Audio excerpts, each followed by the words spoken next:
have, I think, about 4 speakers. And to start with, why is now the time to work together, to invest in Africa? And that easy question will first go to the President of the Republic of Kenya, Mr. Kenyatta. You have the floor, sir.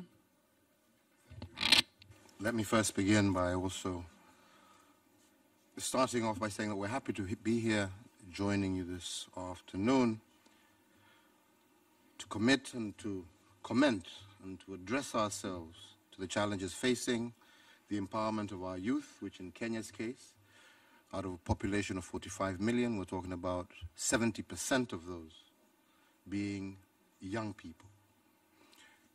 This event today comes again in line as we are focusing ourselves on the SDGs, on our own Agenda 2030. So it comes at an appropriate time. I think the second thing I wanted to say is that we need to recognize, as the Secretary General just mentioned before he left, that the youth bulge we have can be looked at 2 ways. It can be looked at as a threat to instability in our continent. It can be looked at as a threat to migration because of the heavy movement that is currently ongoing with young, able Africans moving out of the continent. Or we can actually look at it as one of the greatest opportunities that is available to the world today. And I would want us to look at it from the point of view of opportunity. Opportunity because we are talking about a huge population that needs to be serviced from everything from a toothbrush to high technology. We're talking about an educated youth.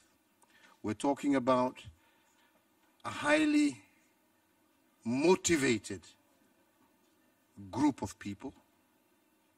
But equally, we're talking about people who have very high hopes and aspirations.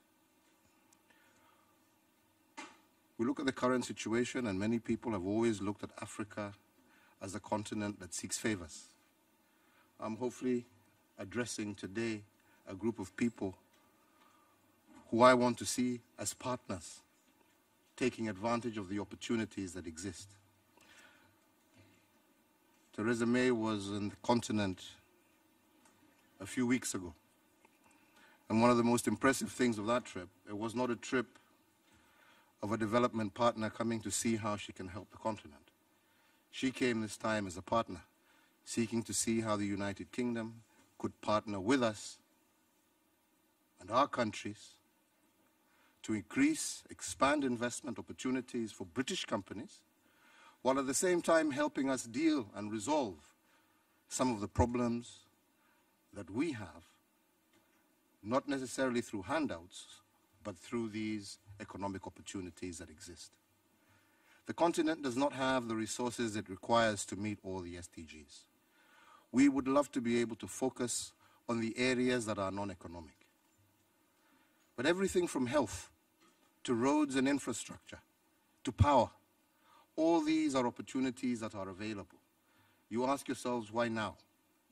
Why now? Because Africa is changing. Africa of 2018 is not the same Africa of less than 20 years ago. Africa is reforming. Africa is beginning to resolve their problems through dialogue, and events of war or clashes are slowly coming to an end. Africa is democratizing. Africa is recognizing the role of private sector. Africa is doing what it needs to do in order to improve the business environment. We in Kenya, in a simple span of less than 4 years, have moved our doing business indexes because of the various reforms that we've done in various sectors from almost number 130 in the world. In 4 years, we're up to 80, and I am targeting to overtake my brother, President Kagame, within the next 4 years to be above 50. And all these are changes that are happening to the business environment in Kenya. All these are opportunities waiting to happen. The governance structures on the continent are also changing. Later this afternoon, President Kagame and the President of Nigeria are hosting a corruption conference. This is aimed at saying that the continent is willing to begin to look at itself and to address governance challenges that have been obstacles to private sector investment. These are African-led initiatives. This is not because of pressure from the outside. It is out of a recognition that we need to be able to do these things. African infrastructure is expanding.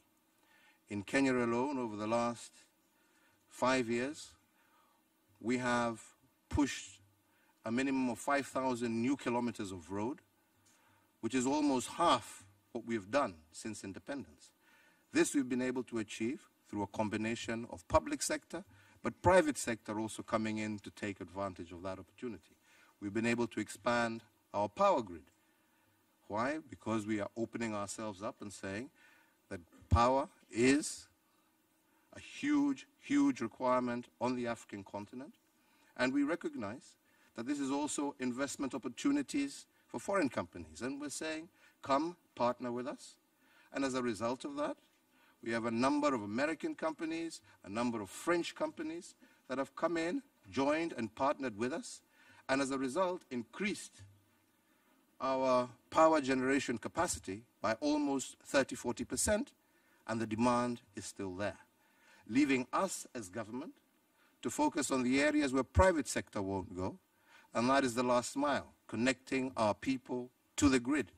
And by connecting our people to the grid, we are expanding the consumer base on the continent, which again is opportunity for manufacturing, is opportunity to a trade on the continent.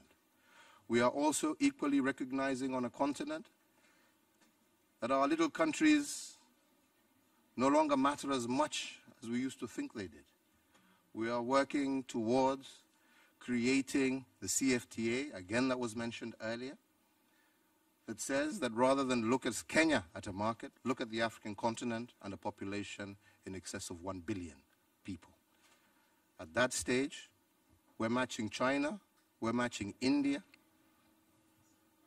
due to just sheer size, with the one singular difference that ours is a population that has yet to be served. Ours is a population that has yet to be served. When you talk about IT, the potential for Africa is almost 3 or 4 times that of the developed world. Why?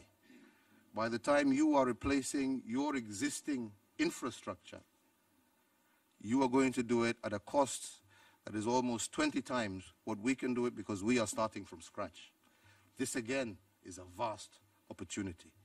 Telecommunications, IT, fiber, connecting our people in order to take advantage. We in Kenya are having huge opportunities, especially in business process outsourcing, where a lot of young Kenyans are now engaged in servicing American and European companies, just purely because we've managed to get fiber down to them, and they're able to do this work from the comfort of their homes and get international work. Africa, I believe, is at the cusp, and those who come in first will be the ones to take the true advantage. In the health sector, equally huge opportunities for people to look at. We have a population whose health requirements are immense. We in Kenya have worked, for example, with General Electric to make sure that we have diagnostic equipment in most of our hospitals, but working with them on a PPP basis, on an off-balance sheet basis, which works for us, but also equally works very well for GE, and they've managed to almost triple their business in Kenya alone over that same period. So ladies and gentlemen, what am I saying? I'm saying that this is a golden opportunity for you to look at Africa, not as a continent of crisis, but a continent of opportunity, and to tell you that you have leadership today on the African continent that acknowledges its own limitations, what it needs to do to create the environment, and to focus itself on just those areas that private sector won't go, but equally to facilitate private sector to enter and to partner with us to help us achieve the SDGs that we have committed ourselves to, but also our own Africa Agenda 2030. Thank you very much. Thank you very much, President Kenyatta. That's given us 3 reasons: the urgency because of the numbers and growing, and the enabling environments there, and we're going to move from favors to partners and investment.